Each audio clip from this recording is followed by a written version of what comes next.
There are now 22 states suing President Trump in response to his executive order intended to end birthright citizenship. The immigration policy guarantees children born in this country are citizens regardless of their parents' status.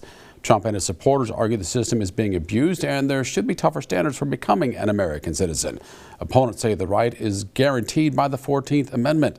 Illinois Capitol Bureau correspondent Theodore Coulivares reports Illinois is among the states suing the president.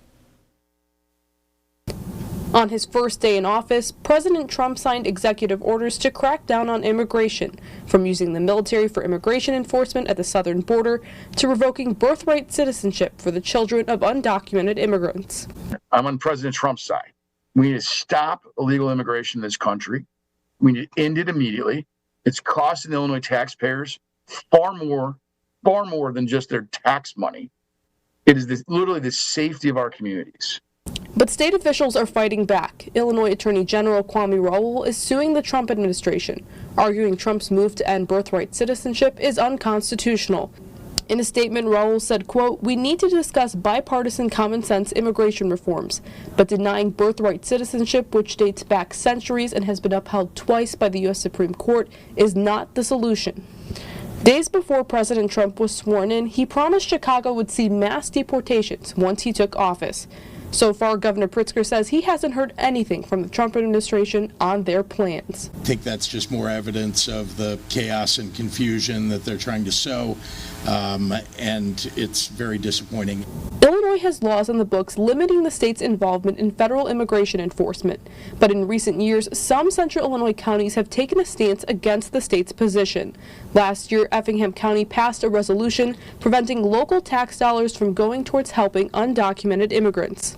We had to send a message out not only to our own voters and our own constituents, but also to the state saying, if you are looking for other areas, Effingham County is not going to be able to be one of those areas. The Effingham County Board Chairman says the county doesn't have the budget or the resources. The federal government's approach, I think, is going to be much more in line with Effingham County values and beliefs, and we're excited to see the border secured. Reporting in Springfield, I'm Theodore Coulivares. Iowa groups are pushing back against the president's executive order on birthright citizenship. The ACLU and LULAC are filing a lawsuit against the Trump administration.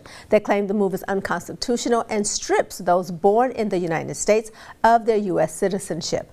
The American Immigration Council says more than 200,000 immigrants live in Iowa. Advocates say they help boost the state's economy by working in key industries. It is going to cause havoc on local businesses. Employers are going to be wondering where are their workers. We look at meat packing, we look at agriculture, the service sector, healthcare, all those different areas. Problems are going to be created, and it's going to have an impact on all Iowans. Officials also said they don't think the president fully understands the impact the executive order will have across the country.